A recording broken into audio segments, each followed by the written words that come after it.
আসসালামু আলাইকুম everyone, welcome to my another blog. It's me Binda Cynthia. আশা করি আপনারা সবাই নিশ্চয়ই অনেক ভালো আছেন। আলহামদুলিল্লাহ, আমিও অনেক ভালো আছি।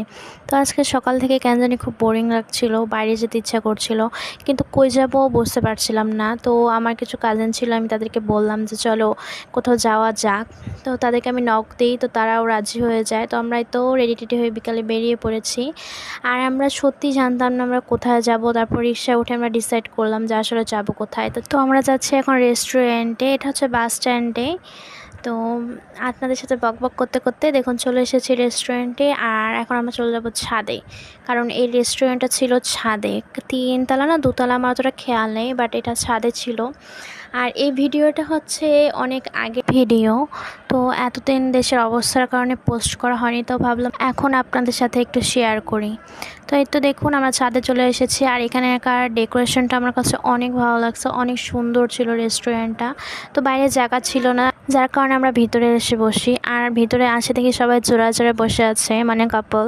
তো এখানে আমরা মেনু কার্ড দেখছিলাম কি অর্ডার করা যায়। তারপর আমার বোনকে বললাম তোমরাই অর্ডার করে কি করবা। আর এদিকে আমি আর আমার মামাতো বোন ভিডিও ক্লিপ নিচ্ছিলাম কিছু। তো আমরা খাবার অর্ডার করে বাইরে চলে যাই পিকচার তোলার জন্য। আমরা এখানে কিছুক্ষণ পিকচার তুলি, ভিডিও করি।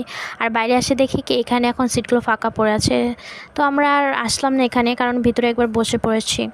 তো এদিকে আমাদের খাবারও চলে এসেছে। আমরা পিৎজা অর্ডার দিয়েছিলাম আর কিছু ড্রিঙ্কস অর্ডার দিয়েছিলাম। কিন্তু সত্যি কথা বলতে পিৎজাটা আমার কাছে একদমও ভালো লাগেনি। কার কার পিৎজা পছন্দ কমেন্ট করে বলবেন। আমার কাছে পিৎজা ভালো লাগে, কিন্তু এখানকার পিৎজাটা অতটা ভালো ছিল না, আমাদের কারো কাছে অতটা ভালো লাগে। তো আমরা খাওয়া দাওয়া শেষ করে আবার বাইরে চলে আসি এখানে কিছু পিকচার তুলে সুন্দর সুন্দর ভিডিও করি। আর এখন আমরা বাসায় চলে যাব, কারণ আমরা এখানে অনেকক্ষণ সময় কাটিয়েছি। আর আপনাদের সবাইকে একটা কথা বলি, অনেকেই আছেন আমার ভিডিওগুলোতে কমেন্ট করেন আর আমি সবার কমেন্টেরই রিপ্লাই দিই সুন্দর করে, কিন্তু আবার অনেকে আছেন কিছু ভাইয়ারা যারা কমেন্টে এসে আমার কমেন্টে রিপ্লাই দিয়ে বলেন যে হচ্ছে ইনবক্সে আসে। আপনাদেরকে বলছি আমি ইনবক্সে কারো মেসেজের রিপ্লাই দিই না, মানে হচ্ছে আমি ইনবক্সে ঢুকি না, কে কী মেসেজ দিচ্ছে সেটা আমি দেখিও না। তো আপনাদের কি বলার আপনারা কমেন্টেই বলবেন, কেউ ইনবক্সে মেসেজ দিয়ে আপনাদের সময় নষ্ট করবেন না প্লিজ।